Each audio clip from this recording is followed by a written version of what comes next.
But look at, I say all the time, the thing that drove you crazy about your kids, whether girls or boys, is a thing that's going to make them powerful in the kingdom.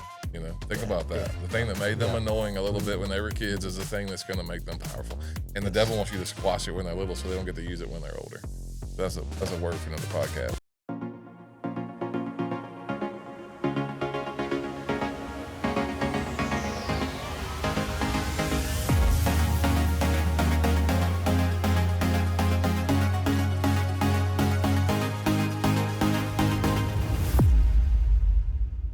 What's up, guys, and welcome to our next podcast, the latest podcast of I Didn't Sign Up for This, and I have my amazing friend Scott Bailey here with me, and we have this podcast just to show that we didn't sign up for stuff, and so I don't know about you, you're one of our elders, you never signed up to be an elder, I never signed up to be a pastor, and so can we just be real? We winging it. we winging it to some degree, but me and Scott go way back. When we were in 2005, we came to First Baptist Moss Bluff. And you were one of the first couples. You and Christine were the first couples we met. And I don't know if you remember that. We were in that house across the street, and it was like 5 couples.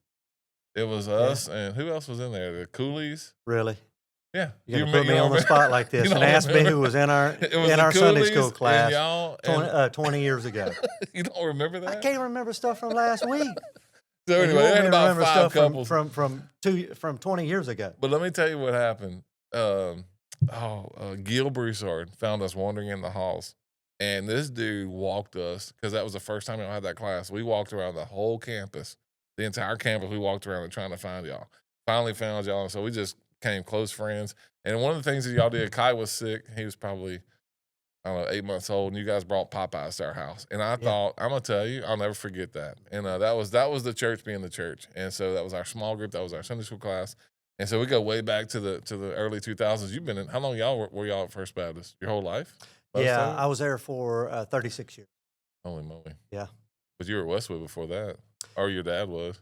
Yeah, we lived in Westlake till I was 5 years old. And then we moved to Moss Bluff. And so half of my siblings graduated from Westlake High School, and half of my siblings graduated from Sam Houston. So we were doing orange mics. These mics made me very nervous when I got here. They're orange and black, and I was the only one that went to all the Moss Bluff schools, K through 12. Come on. But yeah. So you were First Baptist for a long time. Mm-hmm. And then 36 years. Fast forward, because I was a deacon over there, and so we were plugged in, locked in, taught Sunday school, and then fast forward to about 2000. 11, I guess, we started that small group at Mom and Dad's house, and I think you guys came to a couple of those, and that group started to grow, and so anyway, I didn't know, at the time, I think you guys were just kind of like, hey, the Lord might be calling us out of this thing. So talk about that. You guys, I know you went and looked at some churches, and I know you and Macy went to a couple on Sundays just trying to find y'all's next fit, and I didn't even know y'all were doing that at the time. Yeah, so, I always believe that you don't run from something, you run to something. That's good. And so that's always a concern when somebody does show up new at the church. Are you running from something, or are you running to something? That's a word. And so it just had it. It was kind of in my spirit that it was just my season was up, that God had something new coming for me and my family, something fresh and different. And but I stayed, and I did that for that was probably, I don't know, 5 to 10 years or so, that I just knew I needed to go, but I stayed. And the reason I stayed was because my family and that my dad, which was getting older, he was old, and he got cancer. And but prior to that, they would even sometimes sit on his knee, sit next to him, my kids, and or sit on his lap or whatever during church, and it just bothered me to think about taking that away from them, and to be honest with you, that's like that. I remember that as just being one of the strongest reasons that I stayed. Then my dad did get sick, and he got to where he had to be careful of going into public spaces because his immune system was compromised. So he couldn't come to church. And I said, but I knew there would be a day where he would come back to church. So I said, well, I better jump and run. Just I was an while my dad is opportunity. sick. I better take Wow. advantage I of never heard his that. I never sickness, knew that. which is weird to say. It sounds funny coming out, but but I knew there was a window where he wasn't there. Went ahead and came over and helped out, and That'd been like let's see, 2011, we started the Bible study. And so 12, October 7th. And so I tell the mhm, story all the time that summer of 2012. And again, I didn't know, I mean, I knew that you guys were kind of looking, but I didn't know y'all were even thinking about coming to WRC. And I didn't know if maybe we had the name at that point, but anyway, we're working. And one day you showed up and we were trying to, sheetrock some walls and throw some mud. And you came with a 5-gallon bucket yeah, of sheetrock mud. And I'm like, huh. Nobody just shows up to a church for work. That's what a 5-gallon sheetrock mud. So you were in all the way. We got pictures of yeah. you just covered in sheetrock dust, and just you were all Mhm. in helping us. And that was a long journey. And to be honest, I was hedging my bets at the beginning, though. You know what I mean? I was kind of like, "Hey, we're just going to help out, help them get going over at WRC." In my spirit, I knew that it was time for me to do something, but I also knew it was going to be hard to uproot my family out of a youth group of 100 and go to a youth group of nothing. Yeah, 5. And and so it was harder than I thought, Andy. I thought, okay, once we kind of started feeling like the Lord definitely wanted us there, wanted us here, um, that and it was harder than I thought it would be. I remember we went on a trip with y'all to up to the camp, Toledo Bend, and it was my family and your family. And we were having dinner and hanging out and playing games. And I remember on the trip, me and you went and got the gas or something, just me and you, just hitting me up on like, hey man, what's your vision? Like, what are you thinking? And at the time, I didn't really have a lot of vision, so I was, just trying to answer your questions best I could. But you were filling me out on, hey, and I didn't realize it at the time, but what you were saying was, what am I getting into? Like, where are we going with this thing? And I remember that distinctly, you asking those questions because you were just trying to figure out, hey, if I want to make this move, I gotta know what I'm getting into. Yeah, if you ain't got no vision, Yeah, I people might as perish. well just stay where I'm at.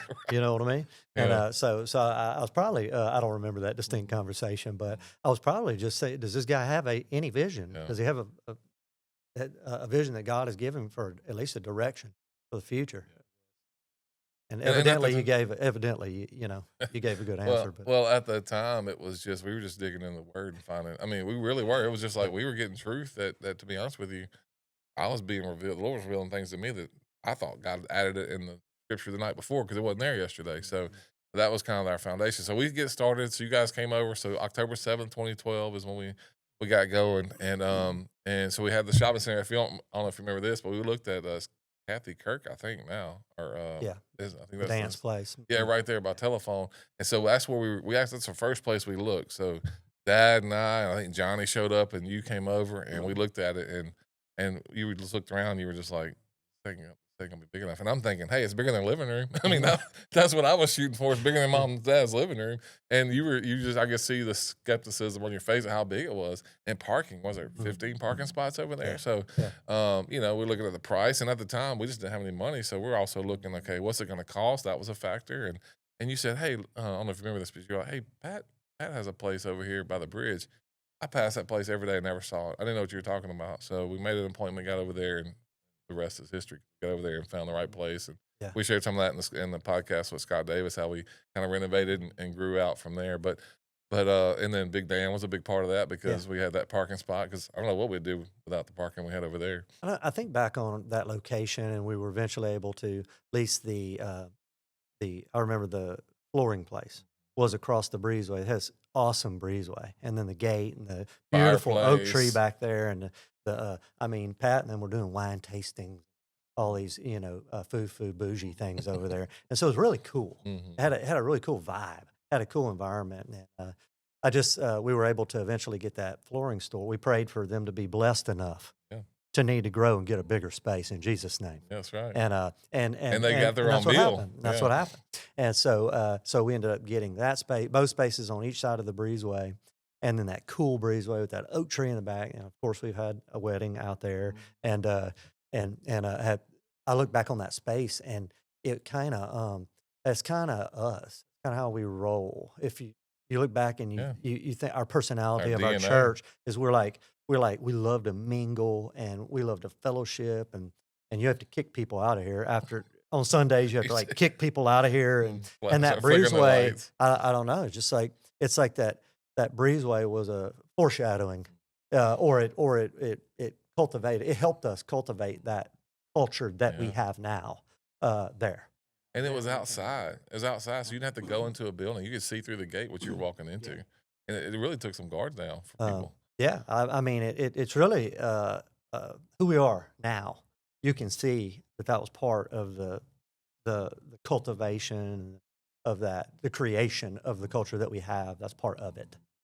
It was Piece of sweet. our We story. did water baptisms out there a lot when Yeah, the I weather was mean, right. We put Christmas trees out when it was holidays, and it was a great space, I'll man. never forget it. I mean, I was baptizing one Sunday. You'll probably remember this. We had the water tank because that's how we roll over here. We cut the top off of a water tank.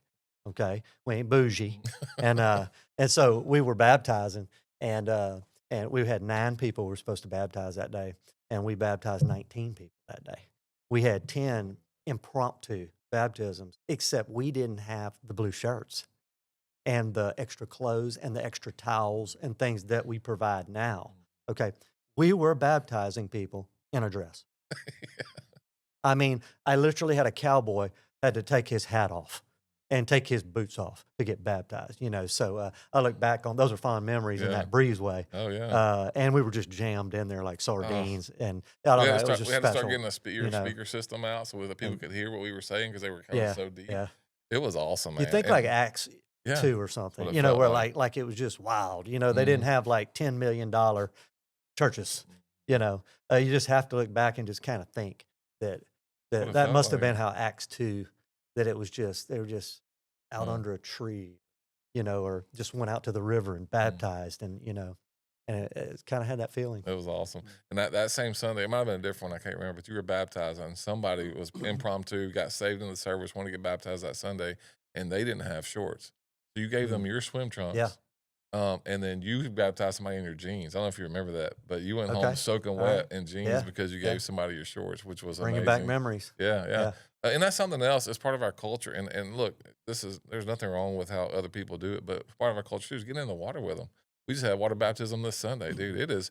I tell people, if you baptize somebody, if we baptize and you're not as wet as they are when they get done, we did it wrong. You know, Hmm. that's our culture. We want to be in it with them, and there's Yeah. nothing wrong with doing it any other way. But that's just it's just part. We want to be. We're. I think that's a good visual. Of, hey, look, we're not disconnected. We're in this thing with you, and so man, water baptism. I would think that was on Easter. You talking about that? We went from 9 to 19 or something like that. And I'm Um, glad when we moved from there to here that came with us. mhm. Same That baptistry. you know, Yeah. yeah, we brought the tank, same tank, and from Tractor Supply, I believe. Yeah, Uh, so I cut the top off, and I'm not a super handy person, so I cut the top off that thing. And if you look real close, it ain't real. It look Yeah, they're like- cattywampus. It ain't. But I'll tell you one of the things we added. This thing just flowed. We don't even know where we're going with this podcast today, but I have an idea. But one of the things with the baptism, because it's a great conversation, is the word surrender. Yeah. And you said that from we didn't have it at the time, and you said it from the baptistry. I think you said something Mhm. about this is Yeah. this is a pool of surrender, or something like that. Yeah. Well, we I heard through the grapevine that another church had made a comment, and there's just no way that all these people that were baptizing went through all the hoops and steps and the Lord they recited the Lord's prayer, and I mean not the Lord's prayer, but the Sinner's prayer. sinner's prayer, and that they went through a counseling session, this and that, and so I was like, I know that's not true, and I know there's one thing that every person that comes through our baptistry has in common, and that is we make sure that they have surrendered their life to King Jesus, That's right. or we don't baptize them. And so I thought, you know what, you just know. I wanted everybody in that room that day to know. I said, you just know if you see someone go in the water at this church, you know they have surrendered their life. Yeah, and you said it. He said, just imagine there's a deal. And not long after that, Christine texted me, hey, we need to get on it. I said, it's already done. I think we had a team up here putting surrender on it within 3 weeks. But Yeah. there's surrender, or the word surrender across our baptistry. And, I watch, like yesterday, we have grown men, they get down and it's like, only this of it, have been baptized. There's probably a better way to do it. But man, I like what you said. We brought it over here. Like, this Yeah. is part of our culture here. This is what Yes. we do. Yes. It's probably a better way to do Yeah. it, but it's not our way when what No. God called us to. And I want everybody to know that when a 70-year-old woman that's already been baptized at 6 years old, okay, and she comes forward and says, "I feel like the Lord is leading me to be baptized." When I was baptized with the mind of a child, but I am now an adult. yeah, I want to do it on my own free will, not because my mom and dad told me to. good. And you know what? We're baptizing, regardless of what anyone else thinks. And if someone else thinks that you shouldn't baptize someone more than one time or whatever, when the Lord leads you to do something, Be obedient. and you have a choice to make between religious dogma or do what the Holy Spirit tells you to do. Yeah, every time. We had a testimony yesterday. It was Eric's brother-in-law, and he said, "I got baptized, but I can't wait to get saved." Because he didn't fully understand, and I Uh, don't know where he got baptized or how long ago it was, but he got baptized and yeah, then made the statement, "I can't wait to get yeah, saved." Well, he calls Andy yeah, Cates, and Andy Cates leads him to the Lord while he's driving down the highway, yeah. and just hungry and ready. Well, guess what? There's a lot of people that have gotten wet. Hello, I did it. There's a lot of people that have gotten wet, but have you been baptized? Yep, I've done it. Been there. Me too. I got Yeah. baptized at that old location, Hmm. at that old place we've been talking about. Yep. And I was 40, I'd only been there probably a year or two, Yeah, not and long. I got baptized, and I was saved. Um, but just like every other good kid growing up that went to church camps, I had a I had my 6-year-old salvation. I had my church camp salvation, you know? Mhm. And so you look back on those things and you're like, I don't know exactly when I got saved, you know? And some people dog you out for that. You should have Yeah. a plaque hanging on the wall with the date and the time and if you And some don't, people do. you know, if you don't, you're not a good Christian, Yeah. you know? And And and some so people know yeah, that. Some people have a good idea when it happened. I did the same thing. I walked I, down the aisle at 6 or 7, and I was 17 when I finally found Jesus, and I got baptized again, yes, different church, and never been the same. that point You of know? surrender, it could have happened unofficially, casually Yeah. in the vehicle, in the shower, bathtub, wherever, wherever. I'm just saying, man, that can happen to anybody, anywhere where they just give in and know they're a dirty, rotten scoundrel that's done a lot of bad things and that they need a savior Right. and they repent and turn to Him. And man, that can happen wherever. And don't be ashamed. The devil will try to throw all kind of stuff at you if you don't have it, you know, written down, hanging on the wall, framed somewhere. You know, and you're like me, where you're not 100%. But I knew I was saved. But there's just something about when you have gone and done stupid things in front of a lot of people. And I didn't get into a lot of public sin, but Yeah. I'm saying when you go and you are just a lost person or you're not living right, you're saved. Let's say you become saved, but then you go through a period where I'm talking about a period of your life where you're saved, but that you're acting like a lost person, where you sin publicly and you just feel like you want to come back and say, I just feel like I need to publicly, if I sin publicly, and if I didn't live for the Lord and I was a Christian, I just feel like in my heart, and I know I was baptized at 6 years old, and I just in my heart as an adult, a grown man, as an act of my will, I want to say I give it all, everything, Yeah. 100%. I have no rights, nothing, and I want everyone to know that this is who I am. That's And I good. did it at Yeah. 41 years And we've had people old. come and do that. They've come and said, Mhm. "Look, I got saved. I know I was saved at 21. I'm now in my 50s, and I'm a different person than I was then. I just want a fresh start." You're just not going to find in the scripture that you Mhm. can't baptize somebody more. It ain't No, in there. no. And if that's your conviction, who are us? Who are we to say that that's not accurate when we see fruit of God in your life? And so I think that's super important that you take that step that God calls you to it. Hey, And man. we've seen a lot of people find Jesus, and look, we've seen the other side. We baptized people, and 6 months later, you Mhm. can't find them. Like all you can do is know what they tell Yeah, you, that's and right. only God knows the heart. So Yeah. I beat myself up about that sometimes. I'm like, well, we thought he had it, or we thought she Mhm. had it, and we have to be obedient to what God calls us to do, and we don't know everything, but it's cool to see the growth and people Yes. step into that and their growth, but also the growth here. Man, God's doing some pretty awesome stuff.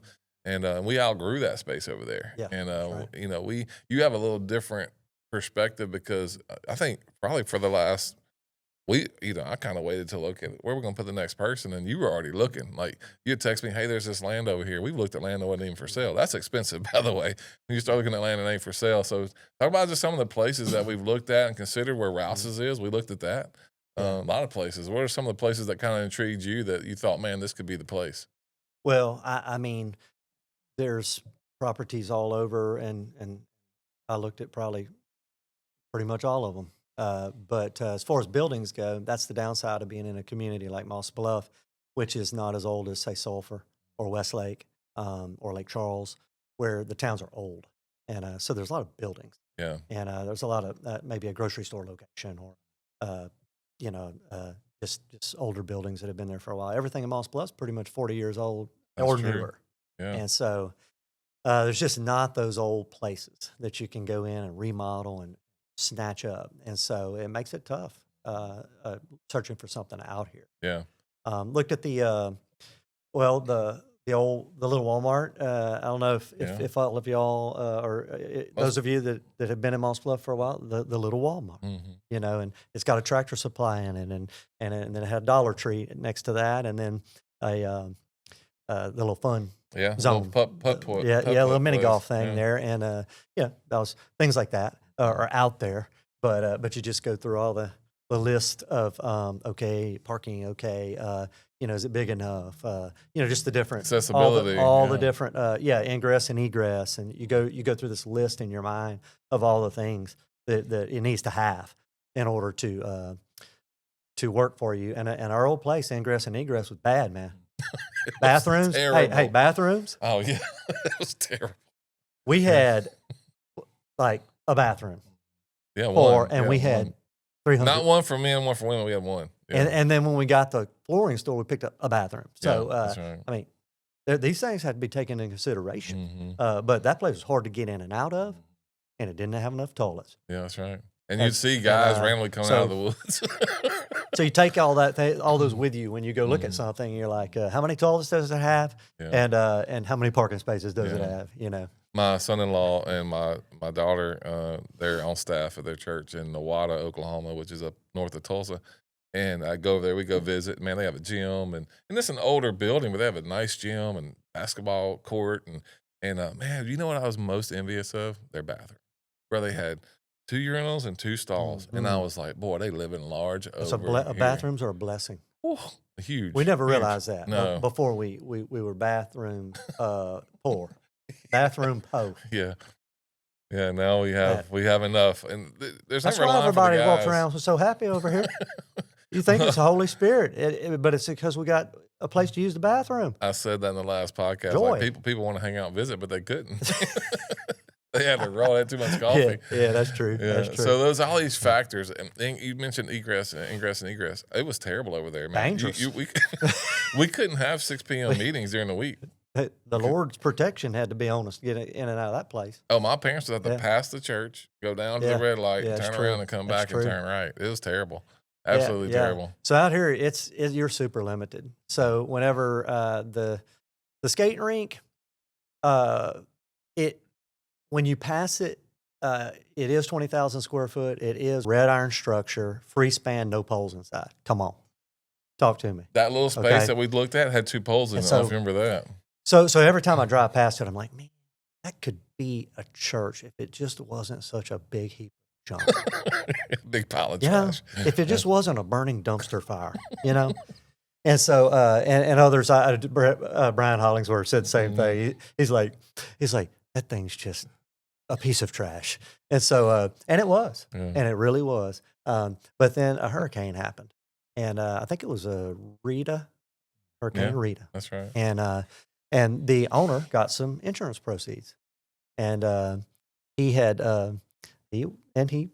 changed out all these ceiling tiles in here, so the whole place got new ceiling tiles. You talking about Laura? That was in 2020. Was it? Yeah, Laura. Was it after Laura? Yeah. Okay. Yeah. And so and then he came in, he put in some carpet squares, and took out the old, so it still wasn't nice. Lipstick on a and pig. it still, it still wasn't really good. The Pentecostal church had come in and used it after the hurricane to temporarily because they lost their church, and they came in and they put down some rock and some gravel, and they came in and put a stage, which we are using right now. Yeah. That stage that those Pentecostals. That's why we got a little pep in our step over here. There's a little residue from those Pentecostals that is in that state, in the walls and in that stage. So we got a little pep to our step over here. And so anyway, we were blessed with a stage, and they blessed us with a little bit of rock that they added for a little bit extra parking, and then they kind of came in and cleaned the place up to good enough to where you can have church in it. And so I think that helped us have the vision necessary to say, wait, you actually can have church in there. I don't know if you remember this, but one of our dream team parties, before we ever told anybody we were seriously considering this building, I got with Jared, the pastor of the Pentecostal church, and they let us come use it for the dream team party, that lip sync battle we had. And part of that was I wanted to see it, that it would look better on the inside than it did on the outside to some degree. And so we wanted to kind of catch that vision of, hey, we could be here, Yeah. And so it's been amazing for us. We've done some work to it. We got the ACs up to where they need to be pretty much. We're pretty close, and it was low on ACs because they were dead or dying. And had a new roof, put a new roof on it in December of 2 years ago after we purchased it. So we did move in with a 4-year lease, and that was a conversation we had, and ended up with 4 years, and decided that was a good time frame. And then the owner rolls in one day and he's like, man, he's kind of done with it. And so when he said he was done with it, we kind of pounced on it and made an offer. And I do want you to talk about, too, how important that land was, because that's the miracle that we haven't really told that story yet, how much of a miracle it is to have that 3 acres sitting right there. Yeah, so the 3 acres next door, I kind of knew the story on it. I kind of knew who the owner was, and the owner never sells. He always buys. He was a wealthy man from DeRidder. And he had purchased the property, and there were some issues of some stuff getting buried, some trees and things that had gotten buried on the rear of the property. And the previous owner told him it was just a little bit of nothing, but when he got into it, it was a lot more involved. And so there ended up being litigation, lawsuit, and over it and everything. And the original owner had to buy it back from that other person. So I love the location. I think it's just fabulous location. In Moss Bluff, the best land is before you get to where the highway divides. As far as commercial property goes, you don't have to U-turn, preferably. You don't have to U-turn to get back to something.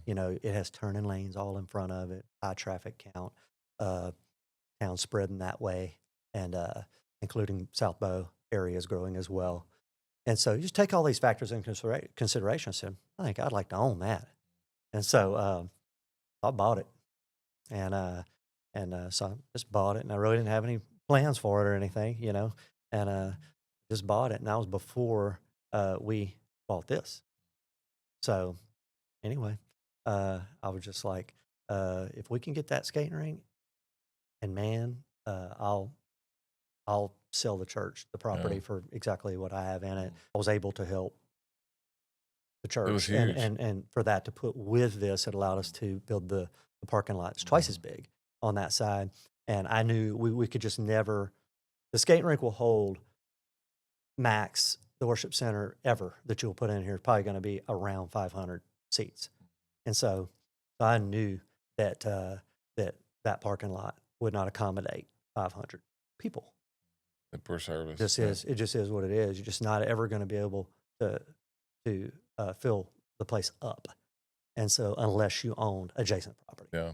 And when we bought that from you, we put it all together in this one loan for the building and the land. So we have about 6 acres here total, roughly, a little less.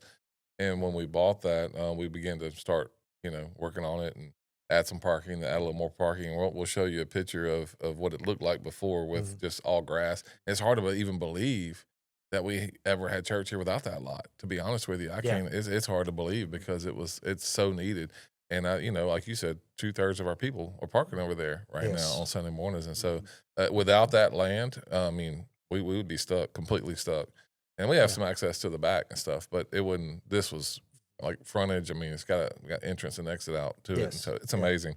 And so with that, all of that working out together, because you talk about ingress and ingress, we looked at land north of here where the highway had split already. Remember Yes. that? Yes. And we Mhm. got kind of serious about it, but then we looked at what it was going to take to put in a turn and all that right there, and it was going to be, I think, hundreds of thousands of dollars just to make it work where that was going to be. So, Right. man, God was all over this. Just it's right here by the red light, and Mhm. so it's amazing. And we've grown. I think I was telling somebody that was a guest here yesterday watching a baptism, and they asked me where we were and where we are now, and we've more than doubled. We've been here for a little over 3 years, end of 22. So, yeah, a little over 3 years we've been here, and we've more than doubled in size. And a big part of that is parking. People can get in and get out. And so That's it's right. been amazing to see people get Yeah. saved, people in small groups, people serving. I was looking at the numbers this morning. 47% of our people are serving, 72% are in life Mm. groups, and and then of course we have people showing up on Sundays. So it's awesome to see Yeah. that growth. Absolutely. It's been amazing. The vibe that's here. You know, uh, I've only gone to 2 churches before this in my life, but I have been to a lot of churches though. Um, and I'm hesitant to brag on us and tell how I really feel in my heart, so that we don't get prideful Yeah, yeah, and we talked about and that. get cocky about it. You know, um, but I wake up on a Sunday. I want to come to church, and we're what 13 years. 13 years. We're Yeah. 13 years into it. I want to come to church. When I describe to my friends um, our church, I'm just like, it's just awesome. There's a vibe in the air, but that vibe has been there for 13 years. Really This has. is not a Yeah. vibe that like we just got, or well, man, when we moved into the skating rink, man, we just got this vibe. Mm. No, no, there's been an excitement. There's been momentum. There has been growth. There has been uh, uh, dynamic things. This has been a dynamic place from Yeah, the beginning, it really has. and I can't think of a time period in the 13 years where it wasn't. And so I think that's just incredible, Yeah, really. very special. It's It's very super special. special. Yeah, and we hear that all the time. People say, "When I walked in, I knew I was home," and Yeah, that's kind of like yeah, the phrase, you know. yeah. It's inviting. It's welcoming. You know, we really do care that you're here. We want you to be here. We want you to get plugged in and go through our process of Mhm, worship, connect, serve, and help others encounter Jesus. And so that's our goal for everybody that mhm, walks in. And we don't have a goal for you and somebody else. And so everybody has these gifts, and we're going to talk about that in a future episode. But mhm, everybody has these gifts, and the gifts that you bring that help us with those mhm, dynamics. Because you understand people and you understand, and something you say all the time that you have to remind me and our other elders is we can't become a clique. And we have to mhm, keep saying mhm. that because Yeah. it's a natural. I want you to talk to that because you say that Mhm, almost at the right time every single time. It's like because you mhm. can kind of start seeing it's a natural Yeah. thing to click up with the people that you love and want to hang out with.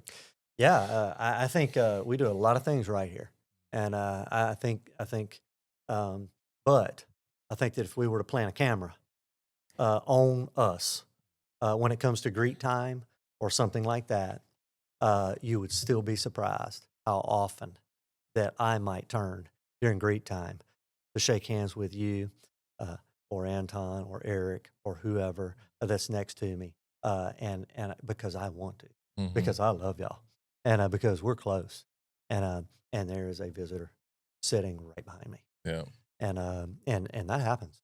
As friendly as we are over here, and as hard as we try to do the right things and everything, is that we love each other over here, yeah, but your natural tendency every and time. is to talk to your peeps, and I think at times we probably all do it to an extent, Oh yeah, and you have to totally be focused on this. yeah.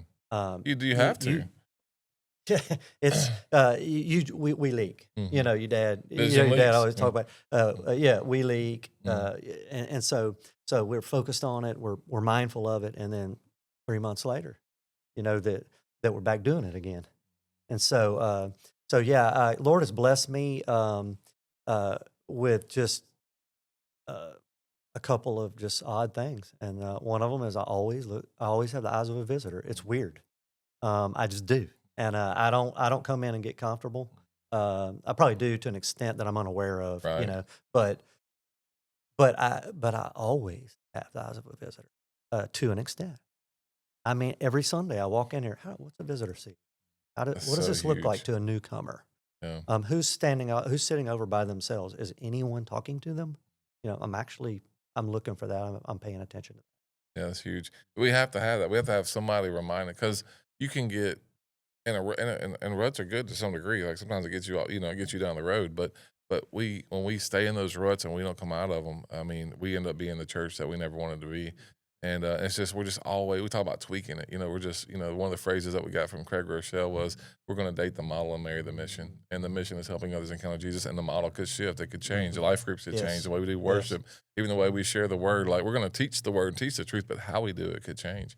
And we're going to make sure people feel connected when they walk in because it's hard. I mean, we don't have a ton of time to talk about this, but I think it's important for us to talk about how hard it is to walk into a brand new church. Dude, that ain't fun, bro. I've been in No. ministry my whole life. It ain't fun. No. And we No. gotta remove that. One of my Mhm. favorite new leaders is the Banana Ball owner. I don't know if you follow him at all. No, dude, this guy's got some one-liners that'll knock your socks off.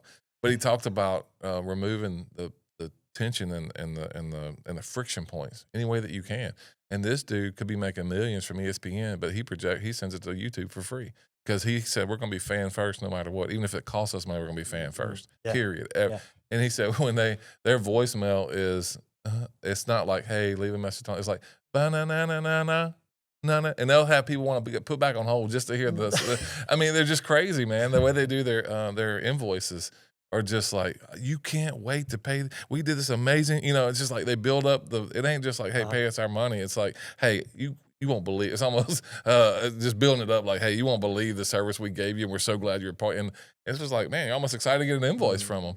And I think we have to have that mentality of like we have to just keep putting fresh eyes on it. And I love that idea of like I want to have the eyes of a visitor because you see things way different. Yeah, and I would tell you, look how rare it is that when the sanctuary gets full and when people are walking in, and we have been having instances where we don't have enough seats. How rare it is that people are eager to give their seats. Yeah. And I'm not saying that hateful or to beat up on us. I'm telling you, it's just natural when you sit down and you're facing forward, and you might not even see them or notice them or whatever. But I would say, man, what would be really powerful is if we had a church full of people that couldn't wait to give their seat up. Hello. All of them, where people were tripping over each other, saying, "No, you give them, you take my seat. No, they can have mine." And to me, that would be power, man. Super powerful. And I would say, how would that look to the visitor? Yeah, huge. Whenever Absolutely people are huge. tripping over each other to give you their seat. Excuse me.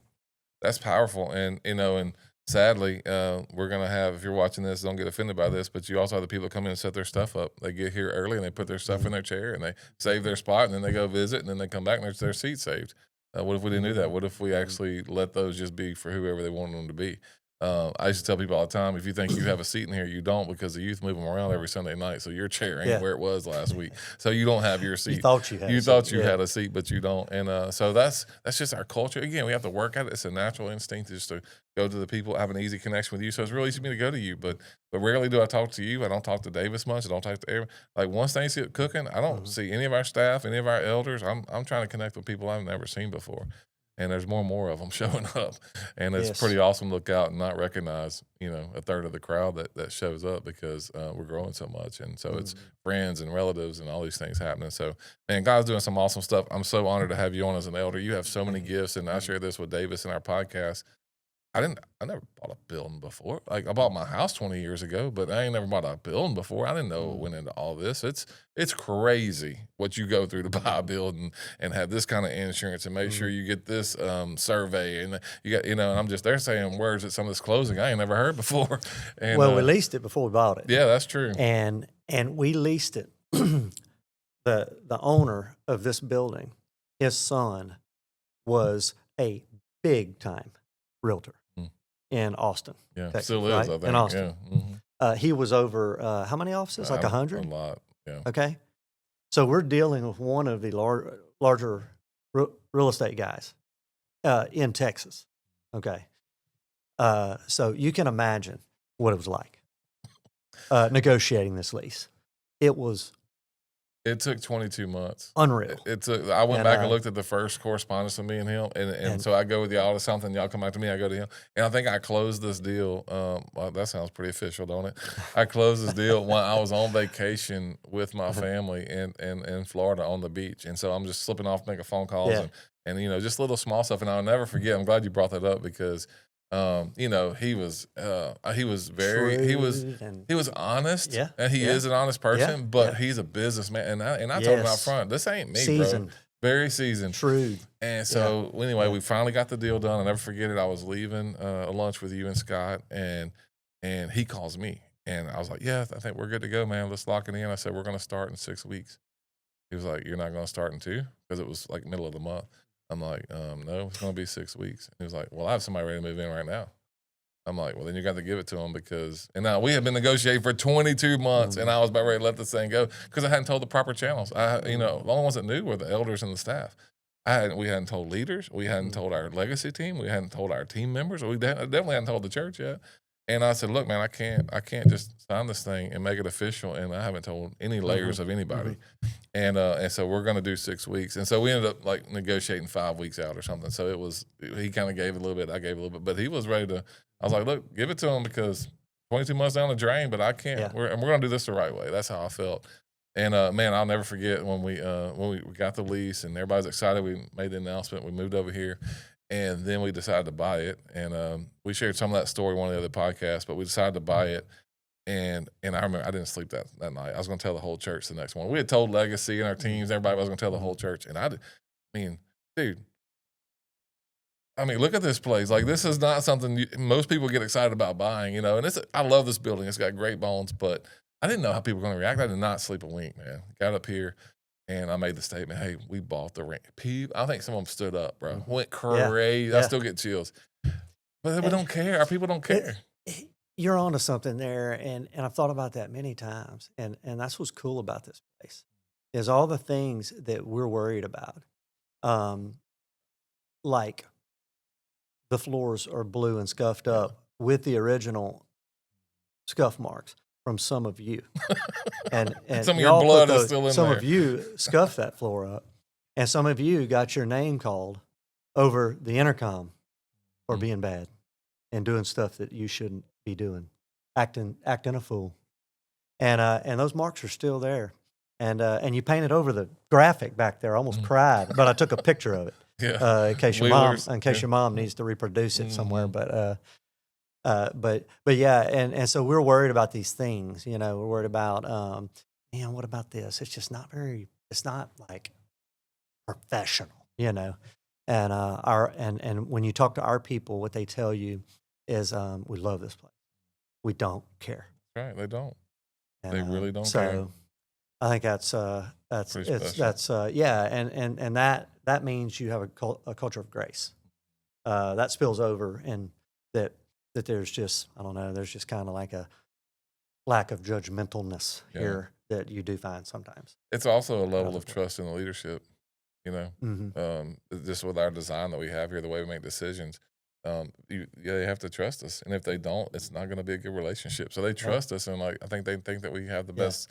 I mean, we had the land back behind us that we could have built an $8 million building on that we couldn't afford. Yeah. Or we can do this for way cheaper and keep doing ministry. Yes, and it has not stopped our ministry. That's right. I look at this building like I look at our people. You know, the building's a lot like the people. And what I mean by that is not that we're a bunch of rednecks. What I mean, we got some. Yeah, we got rednecks. we do have rednecks for sure. But what I mean is that it's imperfect. Right. But it works. And so that's good. Yeah, this building gets the job done, and we're having fun doing it. We're enjoying it. It's not perfect. It has flaws and it has mistakes. You know, my wife made a point a few months ago, and I never thought about this. She said part of our growth and the draw to this place could be the building. Like they're not walking, they don't have to dress a certain way or look a certain way. And I mean, want you to be dressed, but you don't have to be dressed up. And you look at the building, you don't come dressy because the building looks like it. Yes. And I had never thought about that before. It probably removes some barriers. There's ditches. There's ditches there. Oh yeah. And you know, some people may think I'm wrong for saying what I'm fixing to say, and you can delete it later. But you do need a few hard surface spaces when someone wants to drive a $100,000 car to our church, and they can write a $5 million check for either ministry or for our next step. And so, there's ditches that you can get in where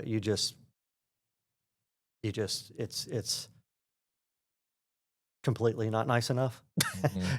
And then you can go the other way, and you can end up having $50 million of buildings, when you could have had half that in building and still got the job done, and then put the other half in ministry.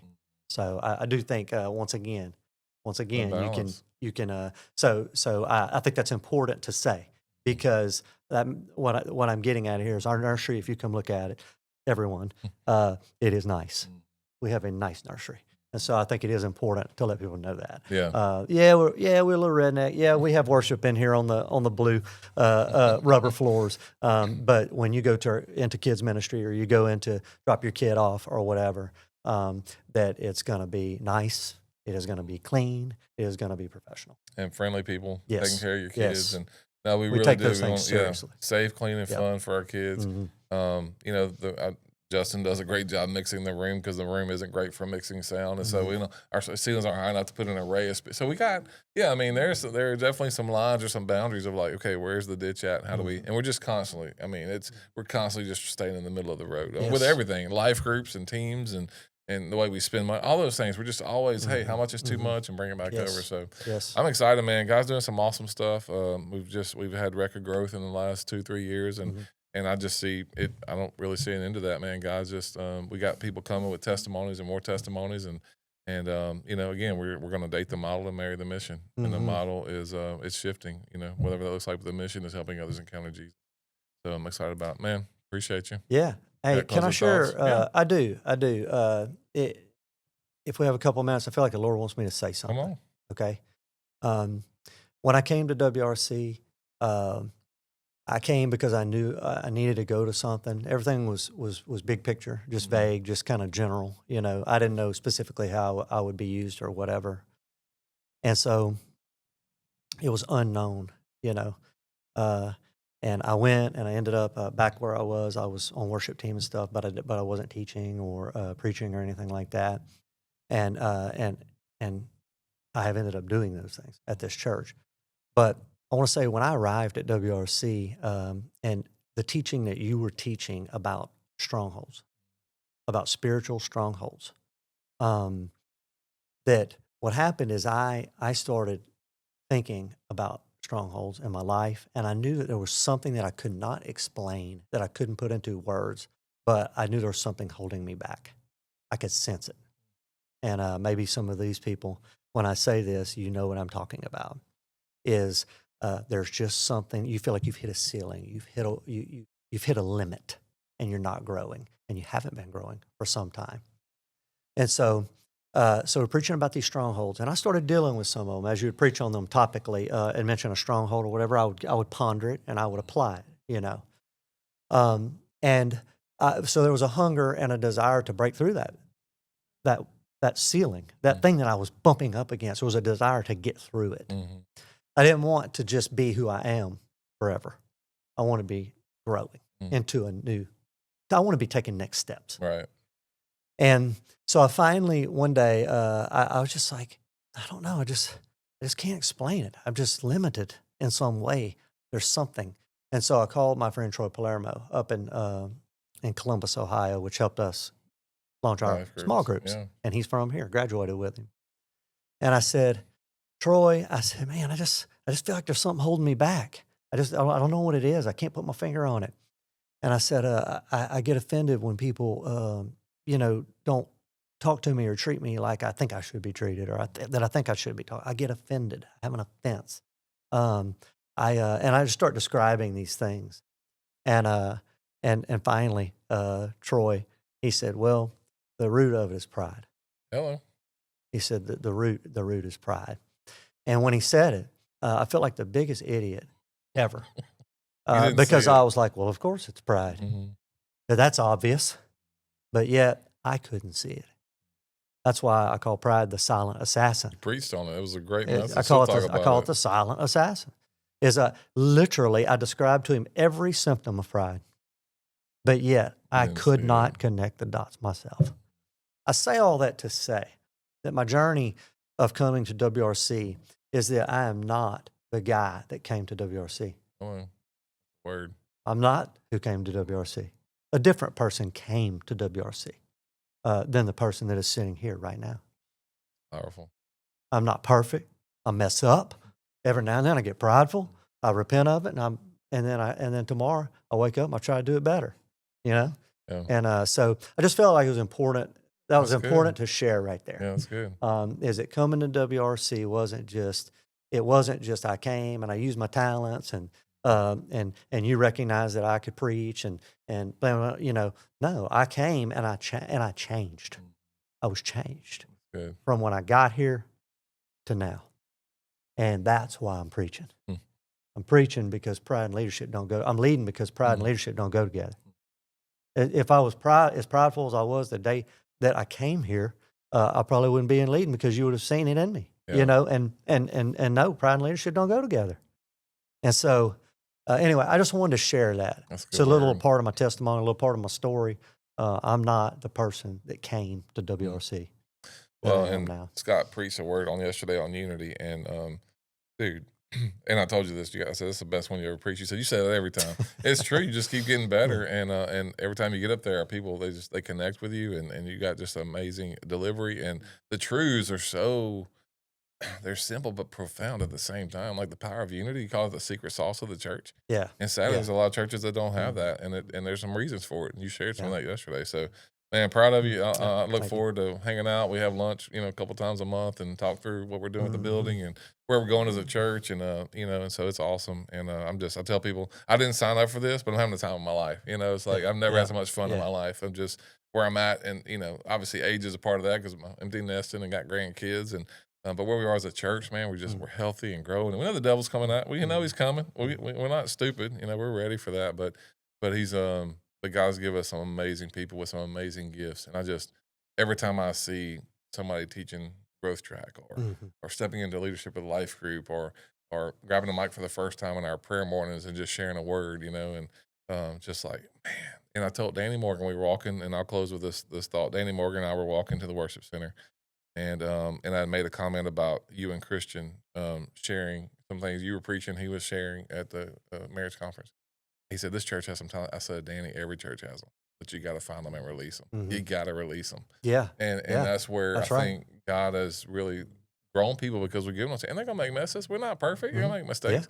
Yeah. We say in our leadership all the time with our staff is, baby eagles make messes, but one day they're going to spread their wings so we're going to do our best to minimize that when we can. But man, it's awesome to see God moving and people stepping in their calling and just excited about coming to church and getting in life group. And so love it, man. Love it. Well, it all starts at the top. Yeah. So, Thank you. we're experiencing a lot of good things, a lot of excitement, a lot of growth, but it starts at the top. I appreciate that. So you're obviously doing a really good job. I appreciate it. It's hard for me to receive that, but I'm going to. Yeah. I appreciate it because I just feel like, man, we are just having a blast. We're just, it's some hard conversations, and we've had tough meetings, and we've had to call people out, and we've had to, stop groups from being crazy. And, it's not always easy, but man, we're just having fun. We're just getting to do church and life with our friends. That's what it feels like. I told a story in the sermon yesterday about Herb Brooks. He coached the Miracle on ice team, and they hated him. The players couldn't stand him. And he wouldn't be friends with any of them, because he needed to cut them, and he had been cut in 1960, and it was the most painful thing that ever happened to him. And so he kept a big wall between him and the players, and he wasn't friends with any of them. And he was very hard and very demanding, and to the point that they could not stand him. They hated their leader. So I feel we're blessed. You're easy to follow, and it's fun.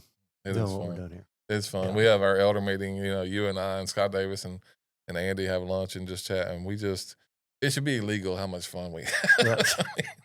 We just have a blast, dude. We just have so much It fun. is so much illegal in some places. No, I'm just- Well, you know, something that came out of our last meeting that we had with our elders was just where our sons are. You know, all of our sons are just in, and they've all had their hills and valleys, but just man, following the Lord and pouring into people and being poured into and leading well. And it's just, you know, and our daughters as well, obviously. But man, when you can lead a young man in this day and age Yeah. to be a leader in the church and in their group or wherever they're Well, at let's in their face it, our school, sons were a little different than our daughters. yeah, oh, For real. a lot different. Yeah, a lot different. I'm gonna leave it right there. But look at, you know, I say all the time, the thing that drove you crazy about your kids, whether girls or boys, is a thing that's going to make them powerful in the kingdom.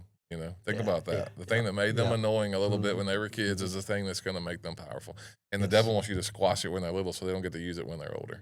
That's a word for another podcast. Well, I don't say that to be negative about our sons. I'm saying built different. that I have a Mustang, and my daughters never asked, "What's that 160 on the speedometer for?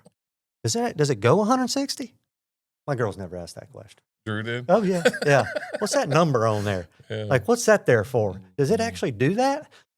No. It only goes the speed limit. Yeah, I'm preaching a message this week on adulting or parenting adult kids. And man, it's, you know, the whole idea is when they're little, you hold you hold their hand, and when they're older, when they're grown, you hold your breath, because you just don't know. And, you know, first time letting them drive or dropping your kid off to college or whatever. And so, you know, we're all parents, you know, so we're looking out for the sheep here, but we're also we have to lead our families too. And so, you know, leadership's not easy. I had a phone call, and I'll tell you more about it later, but I got a phone call Friday, and, you know, I'm just gonna give him a shout out. It was Robert Cole. All right, he calls me Friday, and he said, man, I just had to tell you. He said, you went on sabbatical, and I told Tam, he's like, I just thought, what's a passionate sabbatical for? He said, I'm leading 6 people in freedom. And he said, after this semester, I'm done for the year. He said, I'm taking a 9-month sabbatical when this is over because I'm leading 6 people. Oh, He's like, I just had to tell you Yeah. that leading, you know, hundreds is not easy, and I appreciate it. He's feeling it with 6, and he can't imagine. I said, it is. It's heavy, man. You carry the weight for them or with them, and they lose a job. You feel like you lost a job, and they get sick. You feel like you're sick, and so that's what a shepherd does, and you guys are all helping us shepherd Well, them. the best thing you ever did was let me preach. I said, how do you do this 52 times a year, you know? You get a whole new appreciation for what you do whenever you have to go prepare these messages. Just preparing the messages, and then you have to deal with all the other things that are going on here. So that's just part so of kudos it. to you. You're a good leader. You. You're easy to follow. We enjoy it. We're having a blast, man. Keep up the good work. I appreciate it. I receive all that. Well, man, love you, appreciate you, love your family. You guys are such a blessing to us, and your gifts just fit so well with what God's doing here. And so I don't know if you signed up for it. I didn't sign up for it, but we'll catch you guys on the next podcast.